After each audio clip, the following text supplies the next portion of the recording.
Baik, bismillahirrahmanirrahim. Assalamualaikum warahmatullahi wabarakatuh. Ya, terima kasih rekan-rekan mahasiswa semuanya yang sudah hadir ya dalam pertemuan kita hari ini. Kita akan melanjutkan perkuliahan kita minggu lalu yang berkenaan dengan morfologi tumbuhan. Jadi apa yang sudah saya paparkan, tumbuhan itu memiliki organ layaknya manusia ya, layaknya kita, yang itu semua memiliki fungsi masing-masing yang secara keseluruhan itu akan menunjang ya kehidupan dari tumbuhan tersebut. Sebagai seorang farmasis yang akan ke depannya dalam proses pengembangan obat herbal tentunya harus mengenal terlebih dahulu, harus memahami terlebih dahulu sumber apa yang akan dijadikan bahan herbal tersebut ya. Jadi jangan sampai apa yang kita maksud itu berbeda dengan apa yang kita ambil. Tentu dalam hal ini akan berpengaruh besar terhadap senyawa yang ada di dalam tumbuhan tersebut.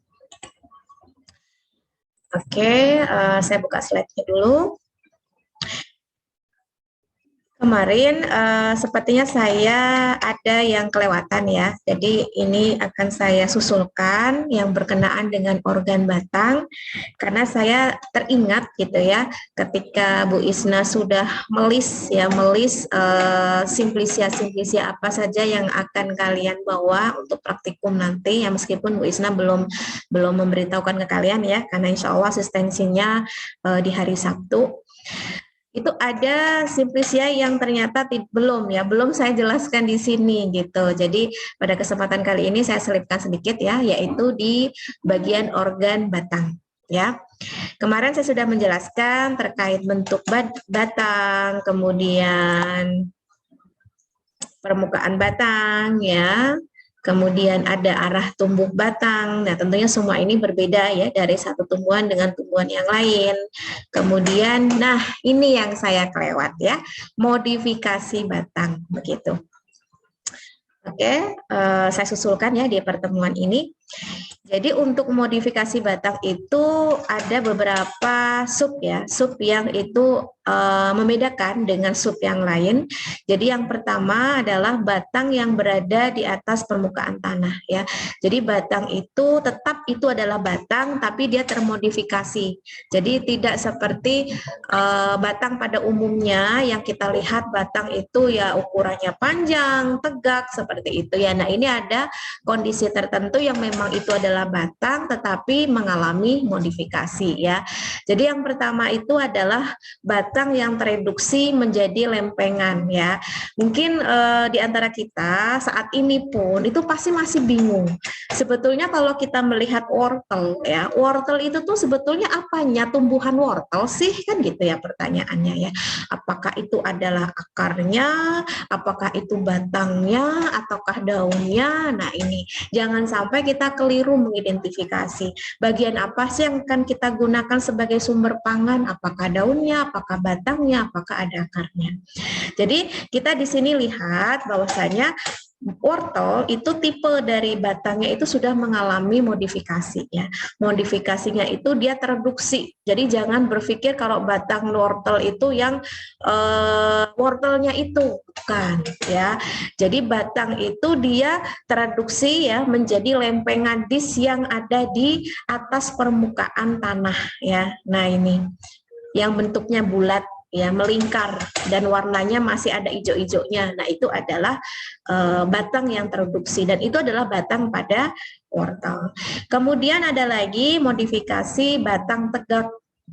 Jadi batang yang kuat dan tegak lurus di atas permukaan tanah. Nah, ini contohnya saya ambil adalah jagung ya.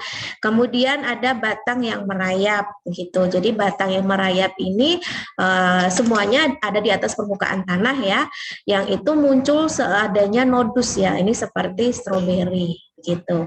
Kemudian ada batang yang memanjat ya. Jadi batang yang memanjat ini ada dua tipe ya, yang tentunya bisa dilihat bahwasanya dalam perbedaannya sebetulnya tidak terlalu jauh ya, sama-sama dia ada di atas permukaan tanah, tapi yang satunya itu dia merayap ya, artinya dia mengikuti permukaan tanah tersebut, tetapi yang satunya itu di bagian ujungnya itu dia tegak ke atas ya. Jadi ada istilah prostrat atau prokumben, yang satunya dekumben ya.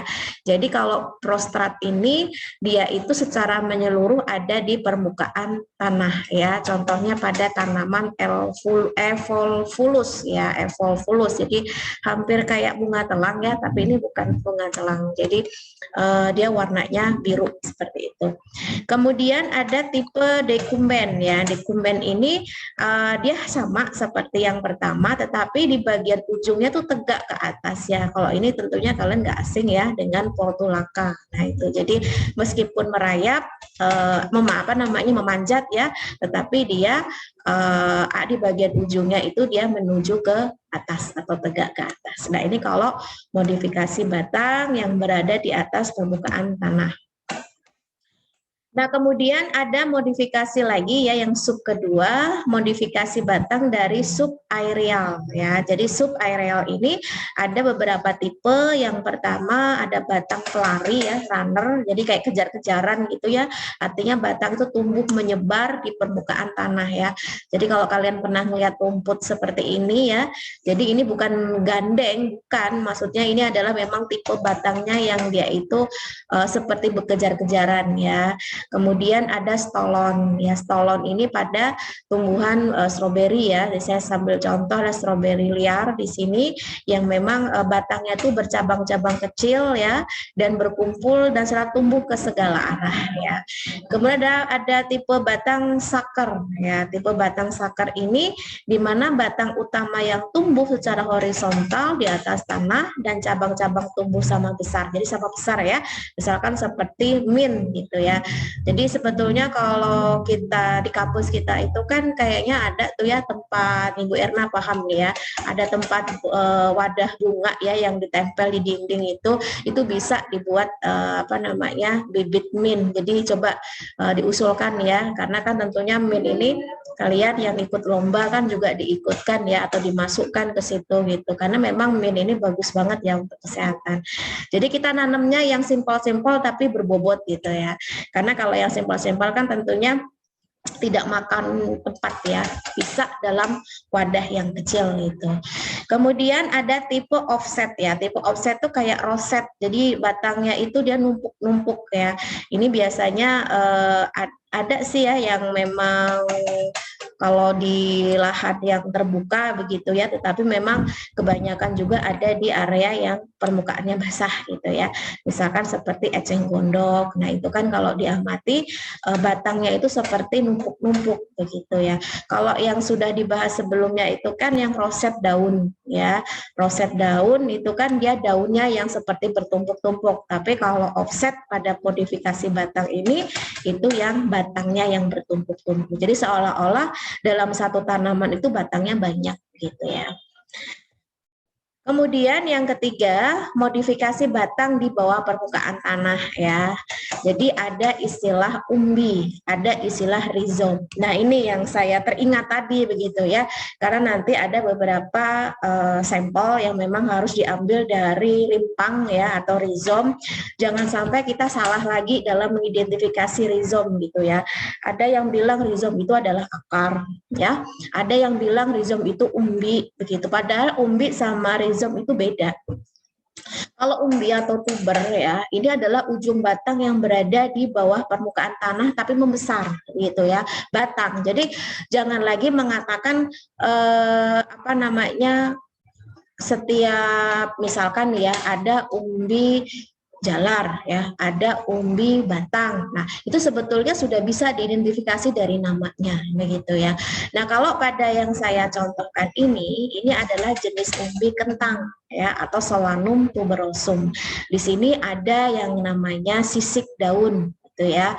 Kemudian ada yang namanya tunas aksiler, kemudian ada ujung batang, ada kuncup. Kalau yang tunas aksiler yang ini nantinya ketika kalian menanam kentang atau dibiarkan deh dalam waktu yang lama, itu kan lama-lama akan tumbuh ya. Nah, itu ada tunas aksiler yang nantinya akan tumbuh menjadi cabang dan daun ya. Dan sedangkan kuncup ini yang nantinya akan tumbuh ke atas begitu ya. Kemudian rizom itu beda dengan umbi ya. Jadi rizom itu adalah batang yang berdaging dan tumbuhnya horizontal ke bawah ya, horizontal di bawah permukaan tanah. Ada yang namanya nodus, ada yang namanya internodus. Jadi kayak ada selang-selingnya itu ya, kelihatan ya. Nah, ini ya, inilah nodus gitu kan. Nah, kemudian ada sisik-sisik daun. Memang sisik daun ini akan nampak ketika baru dipanen ya, tapi kalau sudah ada di pasar ya itu kan sudah dibersihkan ya. Apalagi kalau yang pasarnya pasar mall gitu ya, udah dibersihkan banget sampai putih gitu ya, karena memang sortasinya bagus gitu. Tapi kalau yang baru diambil dari panen itu masih kelihatan ya, ada kayak apa namanya sisik-sisik daun. Itu adalah apa namanya, kalau misalkan itu ditanam itu akan nantinya tumbuh menjadi daun baru seperti itu. Nah, di sini yang paling banyak yang menghasilkan rizom yang itu merupakan adalah modifikasi batang ya dari kelas Zygiberaceae ya. Contohnya jahe, kunyit ya, ganyong dan lain-lain. Pokoknya yang memang masuk ke dalam keluarga rimpang-rimpangan ya. Rimpang-rimpangan berarti bukan berarti rimpang mainan ya. Rimpang-rimpangan itu artinya banyak jumlahnya. Kemudian ada kom, ya kom itu adalah batang yang terkondensasi yang tumbuhnya vertikal, ya vertikal di bawah permukaan tanah. Kalau yang tadi kan horizontal, ya horizontal itu artinya dia tidak tegak lurus ya, dia kayak hampir kayak merayap gitu ya, maksudnya di bawah pas permukaan tanah dan bisa kemana-mana begitu ya. Kalau pada kom ini dia tegak seperti ini ya, vertikal, misalkan pada talas gitu ya, sama alokasia. Kalau alokasia ini memang sejenis bunga yang memang dia itu bisa menghasilkan seperti talas seperti ini. Ini juga bisa dilihat ya, ada nodus, ada internodus ya, jadi kayak ada selang-seling seperti ini, dia kayak berbuku-buku begitu ya. Kemudian ada umbi lapis. Nah, ini udah nggak asing lagi ya. Umbi lapis itu banyak ditemukan pada bawang merah ya. Jadi ini adalah batang yang terduksi dan memiliki lempeng, dikelilingi oleh sisik-sisik. Nah, ini ya yang bertingkat atau yang berlapis-berlapis ini adalah sisik-sisik daun begitu. Yang kemudian nanti akan beberapa muncul akar seperti ini. Jadi kalau semisal nanti dibiarkan di permukaan tanah yang memang itu adalah habitatnya, itu nanti bisa tumbuh menjadi tanaman ya. Nah, biasanya juga daunnya pada umbi lapis itu dia berdaging begitu ya, yang lebih tebal gitu, kayak daun apa? Daun loncang ya, tahu ya daun loncang itu kan dia sifatnya dia tebal. Kalau daun loncang itu daun dari bawang merah pada di bawang putih. Ayo, nah itu coba bisa ditelaah lagi ya. Kalau kita bisa ternyata itu menghasilkan tanaman yang itu diambil dari umbi lapis yang memang ditanam gitu. Oke, itu ya untuk tambahan terkait modifikasi batang. Kemudian saya lanjutkan untuk masuk ke buah ya atau frutus. Oke. Ini adalah dua organ yang terakhir ya. Jadi insya Allah hari ini saya akan menyampaikan untuk organ buah dan organ biji ya. Jadi buah itu sendiri itu merupakan organ pada tumbuhan berbunga. Jadi kalau nggak ada bunganya ya nggak akan ada buah begitu ya. Kenapa? Karena bakal buahnya ada di bagian bunga itu sendiri. Yang mana organ pada tumbuhan yang berbunga yang itu merupakan perkembangan lanjutan dari bakal buah atau ovarium. Kalau kalian kemarin sudah saya jelaskan terkait bagian bunga, yang ini ambil bunga lengkap ya, yang ada kepala putiknya, ada tangkai putiknya, dan ada putiknya ya, di mana putiknya ini di dalamnya itu ada yang namanya bakal buah. ya. Kemudian ada bakal biji begitu. Yang nantinya juga bakal buah ini dengan seiring berjalannya waktu ya akan membentuk buah yang sempurna. Kemudian bakal buah itu adalah bagian salah satu bagian dari putik ya. Oke, saya jelaskan tadi ya. Yang di dalamnya itu mengandung sel telur. Jadi kalau berkaitan dengan sel telur berarti ini adalah organ reproduksi pada betina ya, pada bunga betina. Yang kemudian setelah terjadi penyerbukan ya, bakal buah ini akan tumbuh menjadi buah dan bakal bijinya itu akan yang terdapat dalam bakal buah itu akan tumbuh menjadi biji. Nah, biji ini sifatnya dia generatif ya, artinya bisa ditanam. Meskipun ketika ditanam kita nggak bisa menjamin sepenuhnya kualitasnya itu seperti apa yang kita inginkan ya. Kenapa? Karena memang biji ini kan sifatnya dia acak ya kualitasnya begitu. Kita tidak tahu induknya itu nanti akan memberikan sifatnya itu seberapa persen bagus untuk anakannya. Beda kalau itu adalah perkawinan atau penyerbukan yang bersifat bukan penyerbukan ya, reproduksi yang bersifat aseksual begitu ya dengan bantuan manusia. Nah, di sini tidak semuanya buah itu lepas dari bagian-bagian bunga itu ya. Ada bagian-bagian bunga yang ternyata masih menempel, tapi sebetulnya menempel pun tidak mengubah ya, tidak mengubah bentuk dan sifat dari buah itu sendiri. Misalkan yang pertama adalah daun-daun pelindung. Nah, daun-daun pelindung itu tetap ada sampai buah itu masak gitu ya. Misalkan pada jagung ya. Jadi jagung itu sebetulnya adalah buah ya, buah jagung, tapi ada perubahan makna ya, karena kan banyak di antara kita yang menggunakannya juga sebagai sayur gitu ya. Jadi masuklah ke kategori sayuran, padahal sebetulnya jagung itu adalah buah ya. Yang mana kelobotnya ini ya, ini adalah daun pelindung. Itu adalah bagian dari bunga sebetulnya, tapi ternyata masih dimanfaatkan untuk buah jagung ini sebagai pelindung gitu ya, karena kan memang jagung ini kan banyak disukai hewan-hewan ya, artinya untuk melindungi jangan sampai sebelum masak itu hilang ya atau mengalami kerusakan.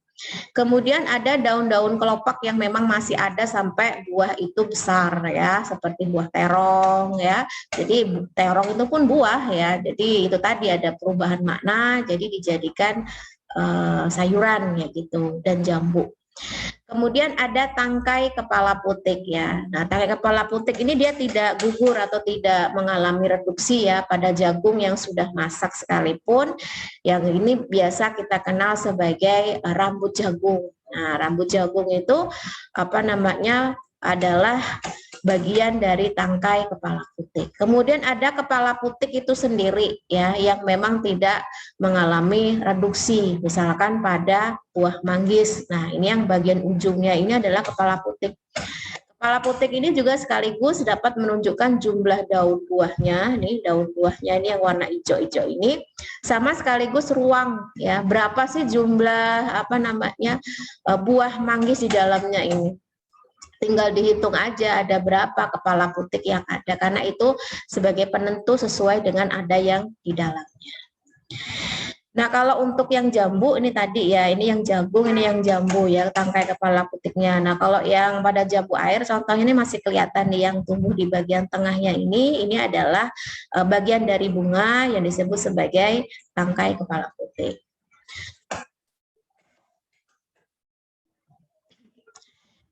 Kemudian penggolongan buah ya. Ada buah sejati, ada buah semu. Sebentar.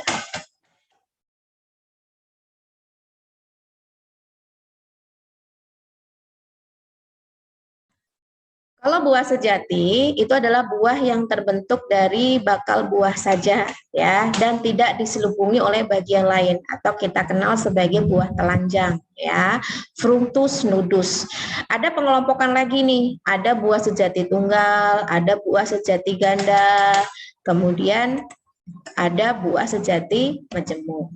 Kalau yang buah sejati tunggal itu terdiri dari satu bunga dengan satu bakal buah aja, begitu. Yang bervariasi ya, tergantung jenis tanamannya apa. Jadi ada yang dalam satu buah itu terdiri dari satu biji atau lebih ya.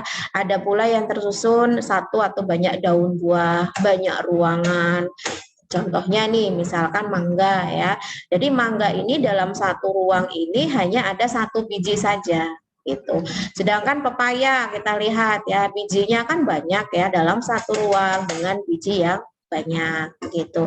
Durian ya, beberapa daun buah ya dengan beberapa ruang. Nah, ini kan terbagi ada beberapa ruang ya dan beberapa biji dalam satu ruang itu. Ya memang semua itu tergantung kualitas dari durian itu ya. Karena bisa jadi kalian beli durian begitu ya, ternyata ruangannya kosong. Nah, itu ya ternyata dalam satu ruang hanya ada satu. Nah, itu memang tergantung dari kualitas durian tersebut. Kemudian buah sejati ganda. Nah, kalau buah sejati ganda itu buah yang terbentuk dari satu bunga dengan beberapa bakal buah. Kalau ini kan satu ya, serba satu ya, satu bunga dengan satu bakal buah. Sedangkan kalau yang sejati ganda itu satu bunga dengan beberapa bakal buah. Yang dia itu sifatnya bebas satu sama lain. Jadi tidak ada keterkaitan satu dengan yang lainnya. Jadi kayak sendiri-sendiri gitu ya.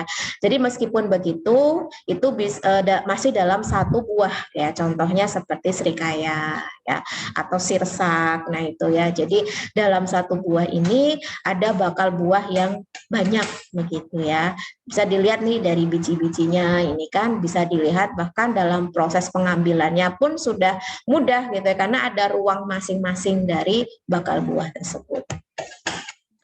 Kemudian ada buah sejati majemuk ya. Jadi kalau buah sejati majemuk itu buah yang berasal dari bunga majemuk ya, yang masing-masing bunganya mendukung satu bakal buah ya.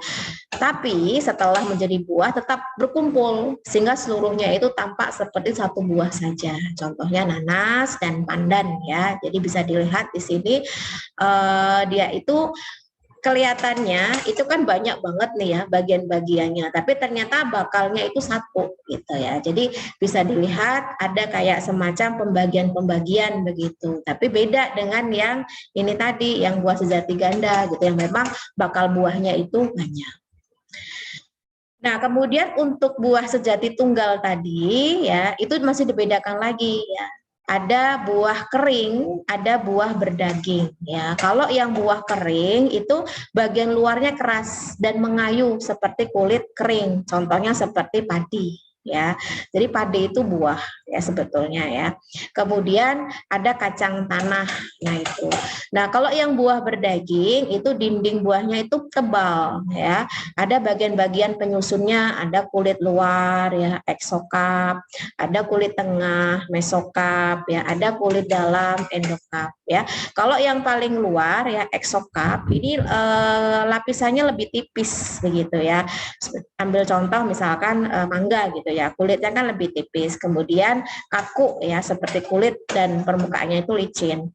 Sedangkan kalau yang kulit tengah, yang warna kuning ini atau kita kenal sebagai dagingnya gitu ya, yang ini lebih tebal ya. Kemudian di dalamnya ada endokap.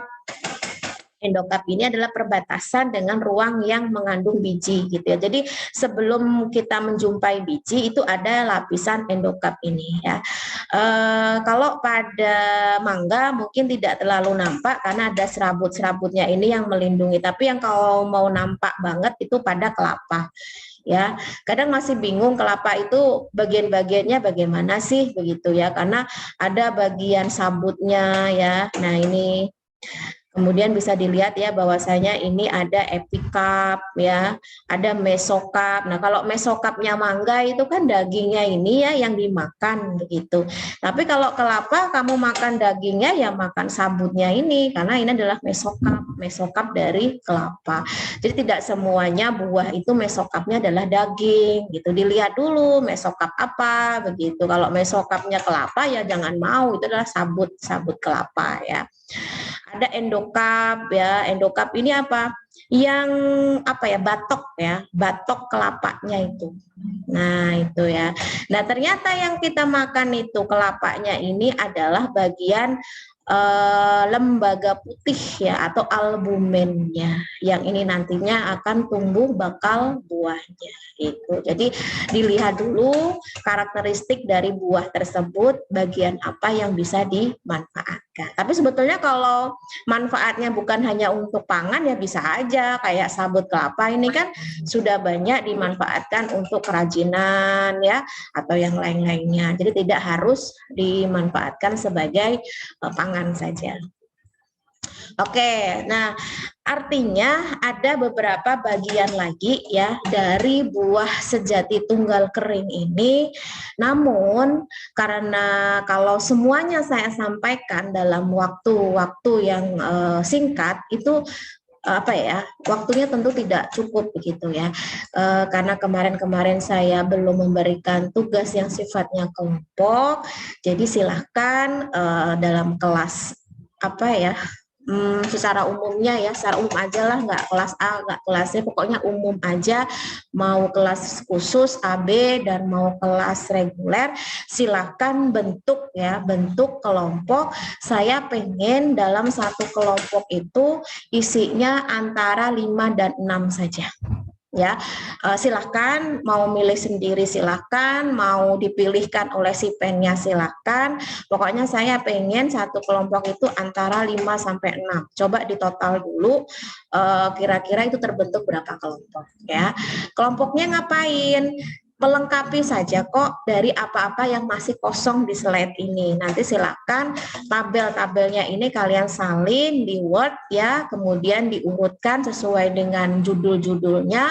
Itu nanti kalian lengkapi. Misalkan di sini ya, buah sejati tunggal kering. Itu ada buah sejati tunggal kering yang hanya mengandung 1 biji. Jadi ketika masak itu tidak pecah ya bijinya. Nah itu jenis-jenisnya ada buah padi, ada buah kurung, ada buah keras, ada buah keras bersayap ya. Jadi masing-masing ini silakan kalian cari penjelasannya apa, contohnya pada tanaman apa, dan gambarnya bagaimana. Saya open referensi apapun, mau internet boleh, buku boleh, jurnal boleh, yang jelas nanti di akhir tugas tersebut itu diberikan sumber atau referensinya. Ini untuk yang slide pertama. Yang kedua, tipe yang kedua adalah buah sejati tunggal kering yang hanya mengandung, bukan hanya ya salah, yang mengandung banyak biji. Kalau tadi itu kan 1 biji ya, kalau yang ini banyak biji. Dan ketika masak itu bisa pecah ambiar ya. Nah itu kalau kalian pernah lihat jenis tanaman yang bijinya itu ketika terbuka itu langsung jatuh semua. Nah itu kan ada ya, itu tipe dari biji yang kalau masak itu dia pecah gitu ya. Nah jenisnya itu ada buah berbelah itu pun ada beberapa kategori ya, ada berbelah 2, berbelah 3, berbelah 4, berbelah banyak, kemudian ada buah kendaga ya. Buah kendaga itu ada yang 2, 3, 5 dan banyak, kemudian buah kotak ya, ada buah bumbung, buah polong, kemudian buah lobak atau polong semu ya, buah kotak sejati. Nah, silakan diuraikan penjelasannya di sini dan berikan contoh dan gambarnya apa. Kenapa saya hanya ingin minta dalam satu kelompok itu 5 atau 6 orang, saya pengen kalian totalitas dalam mengerjakan itu ya. Jadi tidak banyak orang tapi nggak banyak yang ngerjain gitu ya. Jadi biar bagi-bagi tugas gitu ya, lebih jelas dan lebih rinci. Kemudian yang tadi itu kan buah tunggal kering. Nah, sekarang buah tunggal berdaging. Ada 2 tipe ya tadi, kering dan berdaging. Nah, untuk yang buah sejati tunggal berdaging itu ada jenisnya, ada buah buni, ada buah mentimun, ada buah jeruk, ada buah batu, ada buah delima, ada buah apel. Silakan berikan penjelasan ini ya. Jadi penjelasannya itu dikaitkan dengan istilah buah sejati tunggal berdaging ini gitu ya. Jangan keywordnya hanya buah mentimun. Nah, nanti kalau mentimun secara umum penjelasannya secara umum, tapi ada kaitannya dengan tipe tunggal berdaging ini maksudnya apa. Berikan contohnya yang jelas mentimun gitu ya, tetapi silakan kalian ambil nama latinnya apa ya, dan gambarnya seperti apa. Sehingga itu gambar itu menunjang dari penjelasannya. Kemudian ada buah sejati ganda. Nah, buah sejati ganda ini jenisnya ada buah kurung ganda, ada buah batu ganda, ya, ada buah bumbung ganda, kemudian ada buah buni ganda. Kemudian buah sejati majemuk, ada buah buni majemuk, ada buah batu majemuk, ada buah kurung majemuk. Sama ya. Oke, itu untuk yang buah sejati. Nah, sekarang yang kedua adalah buah semu ya. Jadi ada buah sejati, ada buah semu. Kalau sejati itu ya real buah gitu ya. Tapi kalau buah semu itu sebetulnya bukan itu buahnya, tapi kok kelihatan kayak buah gitu ya. Jadi buah yang terbentuk dari bakal buah beserta bagian lain pada buah yang pada bagian bunga yang itu menjadi bagian utama dari buah tersebut ya. Ada buah semu tunggal, ada buah semu ganda, ada buah semu majemuk. Maksudnya apa? Kalau yang buah semu tunggal ini buah yang terjadi dari satu bunga dengan satu bakal buah. Ya, selain bakal buah ada bagian lain nih yang ikut membentuk buah. Jadi beda kayak yang bunga sejati tadi yang memang satu bunga satu bakal buah begitu ya. Kalau ini enggak ya, ada bagian lain lagi. Misal nih, bagian itu adalah tangkai bunga pada jambu monyet ya. Kalau kita sebut apa ya? Mete ya. Iya, kayak kacang mete. Nah, itu kan dari jambu gitu ya, jambu monyet. Nggak tahu kenapa ya filosofinya disebut sebagai jambu monyet, silakan baca sendiri. Yang jelas ketika ngomong jambu monyet itu jangan di depan temannya gitu, nanti saya salah paham gitu. Nah, jambu monyet ini sama kita lihat ya, kita kan mikirnya ini adalah buahnya kan ya, yang rasanya pernah nggak kalian makan ya, rasanya kayak sepet-sepet gimana gitu ya, asem, pahit, apalah pokoknya nggak enak gitu ya di sini ya. Ternyata inilah buah semu gitu. Padahal kalau dipikir-pikir kan ini adalah buah asli ya, buah sejati. Justru meteknya inilah yang sebagai buah sejatinya. Ini adalah modifikasi dari tangkainya, lebih gede ukurannya malah dan berair kan. Itu inilah contohnya bahwasanya ada buah tipe semu, tapi tipe semunya tunggal. Ada juga nih kalau kalian pernah lihat cipruan. Nah, cipruan ini buahnya itu ada tambahan bagian lain berupa kelopak bunganya ya. Jadi kelopaknya itu jadi pelindungnya ini ya. Jadi kalau yang masih dia itu muda itu masih menutup, tapi kalau sudah mulai matang itu kelopaknya terbuka dan rontok gitu ya, mengikuti usia dari buah tersebut gitu. Kemudian ada buah semu ganda. Nah, kalau buah semu ganda ini pada satu bunga terdapat lebih dari satu bakal buah yang bebas satu sama lain ya, yang kemudian masing-masing dapat tumbuh menjadi buah. Contohnya adalah stroberi liar. Ada juga buah semu majemuk ya.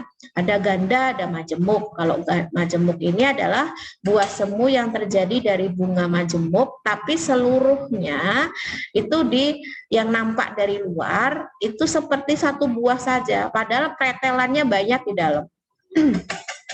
Apa contohnya? Ya ini buah nangka gitu ya. Karena kalau dilihat dari luar kan cuma satu buah, tetapi ternyata di bagian dalamnya itu ada kayak buah-buah lagi gitu ya. Padahal ini satu buah gitu. Kita nggak bisa hanya menyebutnya satu buah nangka itu satu ini ya, enggak. Satu buah nangka itu ya utuh. Jadi harus jelas ya, harus jelas itu adalah buah semu majemuk, buah semu ganda, atau buah semu tunggal. Jadi kalau semisal nih ya kalian mau penelitian berkaitan pemanfaatan jambu monyet Nah, yang diambil yang mana gitu ya? Yang metenya atau yang jambunya ini gitu ya. Padahal kalau dilihat-lihat ini adalah bagian buah semu. Berarti kalau misalkan yang kalian ambil adalah buah semunya ya berarti katakan ini adalah buah semu. Gitu. Padahal kita sering menyebutnya kalau buah sejatinya ini justru adalah kacang ya, kacang mete gitu karena memang bentuknya kan kayak kacang. Oke, kemudian yang keenam kita membahas terkait organ biji. Ini adalah organ terakhir ya dalam morfologi tumbuhan, di mana biji ini bisa dikatakan sebagai alat perkembangbiakan utama yang mana dia itu mengandung calon tumbuhan baru atau kita kenal sebagai lembaga ya. Jadi kenapa ada istilah lembaga ya, lembaga pemerintahan. Nah, itu artinya itu disitulah yang diharapkan ada calon-calon generasi-generasi baru ya yang akan tumbuh gitu loh. Sama halnya dengan tumbuhan. Jadi filosofinya itu seperti tumbuhan yang akan tumbuh gitu. Nah, untuk biji itu ada beberapa bagian. Ini yang saya ambil contoh secara umum ya. Ada namanya kulit biji, ada namanya tali pusar. Nah, biji pun juga tali pusar ya, namanya funiculus tapi kalau tali pusarnya manusia namanya plasenta. Tapi nanti fungsinya sama ya. Kalau kalian tahu fungsi plasenta, pasti tahu fungsi tali pusar atau funiculus pada biji. Kemudian inti biji. Nah, itu kalau dilihat secara umum, ini kan sudah dapat disimpulkan ya, kalau yang diambil contoh ini adalah tipe dari biji dikotil ya, di mana dia bijinya itu dapat terbelah secara alami menjadi dua atau berkeping dua. Jadi yang nampak berlekuk ini ya, yang biasanya tuh warnanya berbeda dengan kulitnya, itu namanya pusar biji ya atau tali pusar.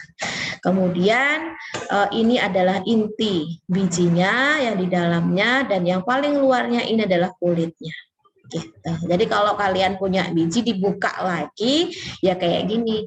Dan kalau menemui biji yang sudah ada tunasnya, itu biasanya di tali pusarnya ini sudah ada warna hijau-hijau ini yang nantinya akan tumbuh atau berkecambah. Nah, memang biji itu tergantung dari tipenya. Apakah dia biji terbuka atau biji tertutup ya. Apakah kalau dia tertutup, apakah dia dikotil atau dia kotil begitu ya. Jadi bisa dikarakterisasi satu per satu. Kalau yang dikotil ini sama yang sudah saya contohkan di atas, dia berkeping dua ya. Ini adalah kotiledon ya, kotiledon yang itu bisa dibelah jadi dua, sedangkan ini bagian apa namanya tali pusarnya tadi ya, atau kita kenal sebagai radikulanya itu, dan ini adalah kulit bijinya. Beda lagi dengan jagung. Kalau jagung nggak bisa dibelah kayak gini ya. Kalau dibelah nanti ujungnya membelah secara paksa gitu. Kalau ini kan nggak, memang sudah ada alurnya. Kalau ini nggak bisa, karena memang dia satu berkeping satu gitu ya. Tetap punya kotiledon ya, tetap punya radikula, karena masing-masing ini nanti itu akan tumbuh menjadi individu baru yang punya akar, punya batang, punya daun gitu. Tetapi memang tipikalnya berbeda. Oke, nah sekarang kalau dilihat dari karakteristik masing-masing, bahwasanya itu ada tipe biji tertutup atau kita kenal sebagai angiosperme. Ya, ada tipe biji terbuka yang kita kenal sebagai gimnosperme. Nah, kalau untuk yang biji tertutup ya, itu ada. Ambillah contoh misalkan bisa mangga ya, atau mungkin apel. Nah, itu ya tergantung dari apa yang ingin kalian pelajari atau yang akan kalian ambil begitu ya. Nah, itu ada apa namanya biji yang paling luar atau lapisan kulit luar yang kita sebagai testa. Ini sebagai pelindung biji bagian dalam ya. Jadi testa itu tergantung dari bijinya. Ada yang tipis, ada yang kaku seperti kulit ya, ada yang keras seperti batu.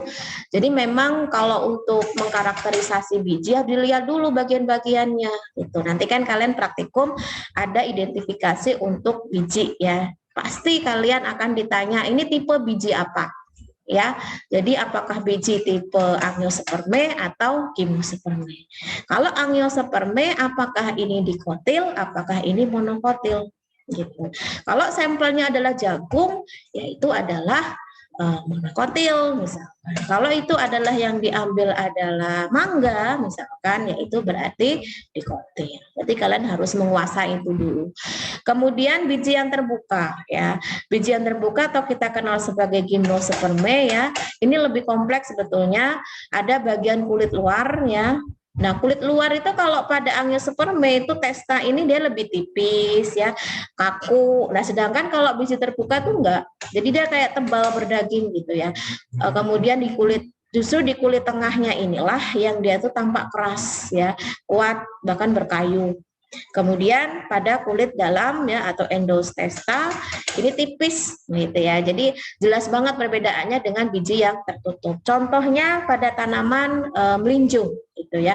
Melinjo yang bijinya itu kalian harus bisa membedakan mana sih bagian kulit luar, mana sih kulit tengah, mana sih kulit dalam begitu ya.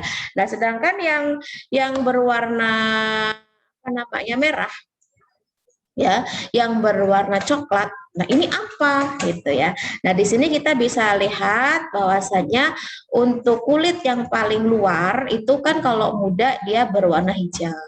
Kalau dia sudah agak-agak dewasa itu kuning dan akhirnya menjadi merah. Oh, ternyata ini adalah kulit luar ya atau sarkotesta. Kemudian kulit tengah keras kaku ya ini yang lapisan keras yang melindungi bagian dalamnya. Kemudian kulit dalamnya endotesta itu tipis. Itu dan ini adalah bakal bijinya begitu ya. Jadi kita harus tahu mana sih yang bisa kita manfaatkan dari melinjo itu. Oh, ternyata bagian kulit luarnya bisa ya. Apakah bagian kulit tengahnya bisa? Ya bisa, tapi bukan untuk makanan, mungkin untuk kerajinan tangan. Kalau kalian telaten dibuat apa ya, tergantung dari pemanfaatannya.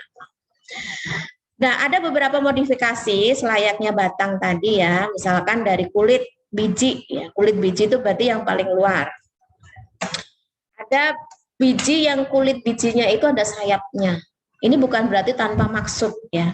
Kenapa? Karena tipe dari reproduksi tanaman itu penyerbukannya dibantu angin.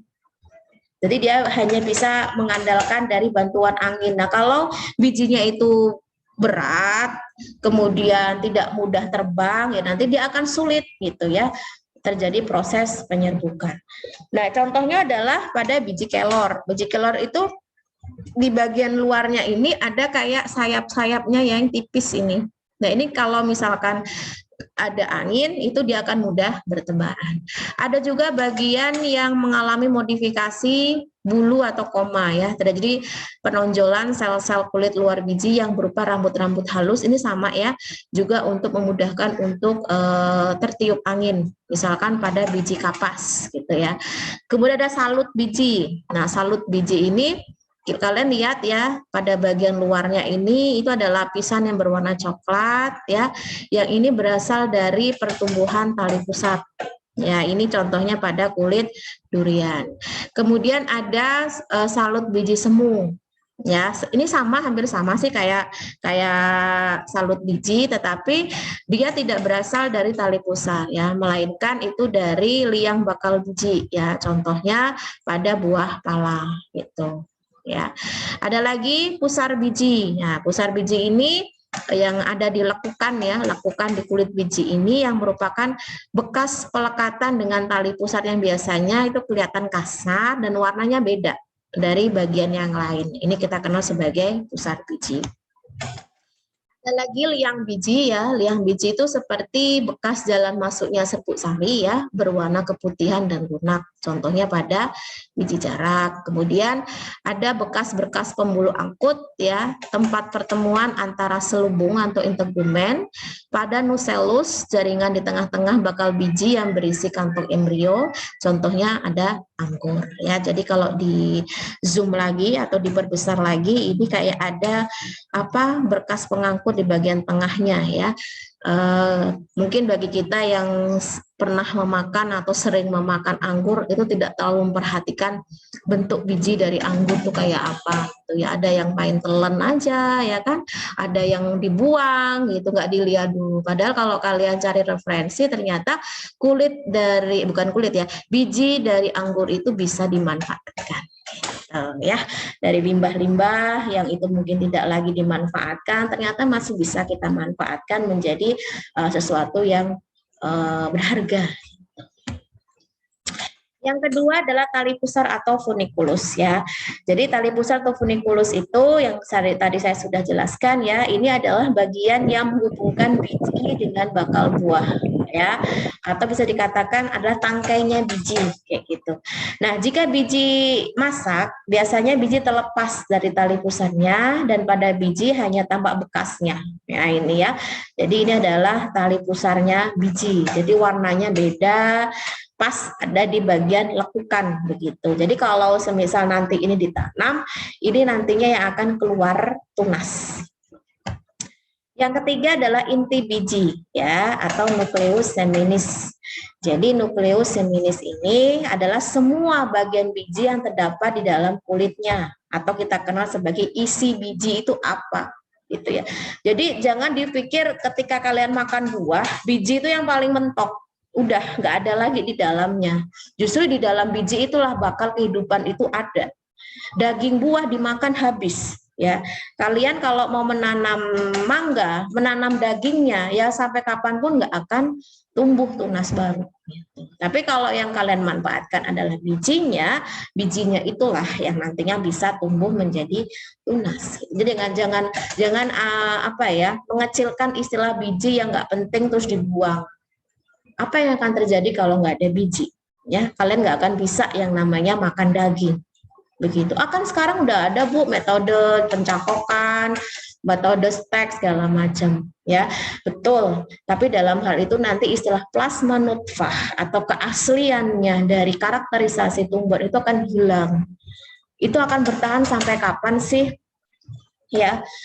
Kalian pernah deh lihat orang-orang itu menjual tanaman dalam pot kecil, tumbuhannya masih pendek ya, mungkin bisa dikatakan masih tinggian saya ya kan, saking pendeknya tuh tanaman, karena saya juga nggak tinggi-tinggi banget gitu kan. Nah, kok sudah berbuah gitu ya, banyak lagi. Ada apa di dalam itu? Padahal ketika dilihat beberapa jenis senyawa atau metabolit sekunder itu bisa dipengaruhi karena usia tanaman gitu. Jadi kalau usia tanamannya itu belum waktunya untuk bisa dipanen, itu bisa berpengaruh dengan kualitas dari senyawa metabolit sekunder itu. Pertama itu. Yang kedua, bisa berapa kali panen ya, karena itu nggak akan bisa selamanya seperti biji tadi. Biasanya 3-4 kali selesai gitu ya. Itu kan sifatnya kayak ada semacam jalan pintas gitu ya, supaya mereka itu bisa bereproduksi secara massal gitu ya. Bahkan ada sesuatu yang direkayasa di situ, entah itu ada penambahan hormon, ada sesuatu yang dihilangkan ya. Ya begitulah gitu. Kalau misalkan kita tujuannya untuk jangka panjang gitu tadi, itu nggak pas gitu. Tapi kalau untuk keanekaragaman yang sifatnya itu untuk menyelamatkan sumber daya alam yang ada di kita, biji itu menjadi hal yang sangat penting sekali. Ya, karena tidak semua tanaman itu bisa ditanam melalui bagian pohonnya. Ya kalau tipikalnya kayak cocor bebek itu bisa dari daunnya tinggal dilempar aja, nggak usah disiram, nggak usah diapa, yang penting di alam terbuka itu insya Allah bisa tumbuh tunas ya. Ada beberapa jenis tanaman yang itu nggak bisa, walaupun kalian menanamnya itu diambil dari cabangnya atau tangkainya, itu nggak bisa. Jadi memang harus berawal dari biji. Nah, ada bagian isi dari biji itu, ada bagian lembaga yang kita kenal sebagai embrio atau calon ya, calon tumbuhan baru, dan putih lembaga atau kita kenal sebagai albumen. Nah, lanjut lagi. Ini masih kelanjutan tugas yang tadi ya. Jadi setelah kalian dikerjain yang tadi, silahkan dilengkapi untuk yang ini. Jadi lembaga atau embrio itu merupakan calon tumbuhan baru yang nantinya akan tumbuh menjadi tanaman baru ya. Nah, ada bagian-bagiannya di sini, ada akar lembaga yang kita kenal sebagai radikula, ada daun lembaga, kotiledon, ada batang lembaga. Silahkan diberikan penjelasan sedetail mungkin, tapi saya minta formatnya tetap dalam bentuk tabel ya. Bukan paragraf yang itu kayak makalah, bukan. Saya minta ini dalam bentuk tabel. Karena itu nanti lebih mudah ya untuk mempelajarinya. Berikan contohnya ya, kalau contoh mungkin bisa terserah apa aja, pokoknya tanaman yang punya akar lembaga, punya daun lembaga, punya batang lembaga, dan tunjukkan gambarnya. Kalau misalkan sulit untuk menunjukkan satu-satu, satu gambar aja sudah cukup, tapi sudah mencakup 3 komponen bagian ini. Ya, tidak perlu akar lembaga sendiri, daun lembaga sendiri, enggak. Jadi tiga-tiganya jadikan satu gambar itu. Yang kedua, putih lembaga atau albumen itu merupakan bagian biji yang terdiri atas jaringan yang menjadi tempat cadangan makanan bagi lembaga. Ini hampir mirip kayak manusia ketika dalam rahim ya. Kita itu kan ada di dalam rahim yang itu kan tidak hanya ada kita aja di dalam itu. Kita pasti punya namanya sumber makanan yang mana kita kan tidak bisa memakan sendiri ya. Artinya tetap harus ada bantuan dari sumber lain. Nah, dengan adanya makanan itu diharapkan dalam proses pertumbuhan calon embrio tadi sebelum dia tumbuh ke permukaan tanah itu sudah baik dan sudah sempurna sehingga akan menghasilkan tanaman yang bagus seperti apa yang diharapkan ya. Ada beberapa jenis untuk putih lembaga ini atau bagian di dalamnya, ada putih lembaga dalam sama putih lembaga luar ya, atau putih lembaga dalam kita kenal sebagai endospermium, putih lembaga luar itu perispermium. Itu juga sama. Untuk contohnya satu tanaman nggak apa-apa, yang penting yang punya 2 bagian ini dan berikan penjelasannya dan gambarnya seperti apa. Oke, itu selesai untuk bab morfologi ya. Lihat dari sekian banyak morfologi ini dari awal sampai akhir, ini aja masih banyak yang saya berikan tugas kalian ya, dari awal sampai terakhir tidak saya tulis di sini, itu slide-nya sudah 88 ya. Jadi kalau semuanya saya tulis mungkin 100 lebih. Ya itulah morfologi tumbuhan gitu. Jadi kita harus belajar dari setiap bagian yang ada di dalam tumbuhan tersebut. Ini saja, tidak semuanya saya sampaikan yang sekiranya memang kalian butuhkan dalam identifikasi tanaman. Karena itu penting ya, bagian apa yang akan kita ambil, apakah bagian daunnya, bunganya, ya, batangnya. Jangan sampai kita tidak tahu tipe batangnya apa dari sampel yang kita bawa atau yang akan kita gunakan. Ya, oke, serasa cukup pertemuan kita hari ini. Dan untuk minggu depan kita sudah masuk ke anatomi. No, beda lagi dong dengan morfologi, beda. Kalau morfologi itu dia lebih ke internal ya. Eksternal, yang nampak dari luar, yang kita kalau melihatnya tidak perlu pakai mikroskop. Tapi kalau anatomi yang sifatnya itu mikroskopis itu harus menggunakan mikroskop gitu ya. Memang di dalam daun itu kan nggak kayak permukaan daun kosong kan, nggak, otomatis di dalamnya itu ada jaringan-jaringan penyusun dari daun. Nah, itu yang akan kita pelajari insya Allah di minggu depan. Kalau untuk saya ini minggu keberapa sih ya? Minggu ketiga ya. Insya Allah kan kalau saya itu 4 kali pertemuan apa 5 kali pertemuan gitu, nanti saya lihat lagi. Oke, mungkin cukup pertemuan kita hari ini. Terima kasih atas kehadiran dan perhatiannya. Bagi kalian yang sudah menonton atau live itu silakan ya tetap komentar dengan format yang sudah diberikan, tetapi tidak wajib untuk melihat lagi. Bisa nanti belajar ulang dari PPT yang akan saya sharekan. Tapi kalau yang belum melihat, yang itu tidak hadir di sini, itu wajib ya dua-duanya melihat video dan komentar. Dan jangan melihat PPT dulu ya, karena saya pengen kalian itu menyimak dari penjelasan video dulu, baru kita bisa merefresh dengan membaca PPT. Oke, sekiranya itu yang dapat saya sampaikan. Jangan lupa untuk Sipen, Tasya ya. Untuk silakan ditanyakan teman-temannya mau memilih kelompok sendiri atau dipilihkan oleh Tasya. Kalau misalkan mau dibikin kelompok sendiri atau dipilihkan, pokoknya dalam satu kelompok itu usahakan maksimal terdiri 5 atau 6 orang saja. Ya, kecuali nanti kalau ada sisa yang memang itu nggak kebagian tempat, nggak kebagian kelompok, itu bisa diselipkan. Tapi saya pengen dalam satu kelompok itu paling nggak 5 atau 6 orang ya. Jadi biar totalitas lah dalam mengerjakannya. Oke, sekiranya itu yang dapat saya sampaikan. Terima kasih. Saya akhiri. Assalamualaikum warahmatullahi wabarakatuh. Waalaikumsalam warahmatullahi wabarakatuh. Waalaikumsalam warahmatullahi wabarakatuh. Waalaikumsalam warahmatullahi wabarakatuh.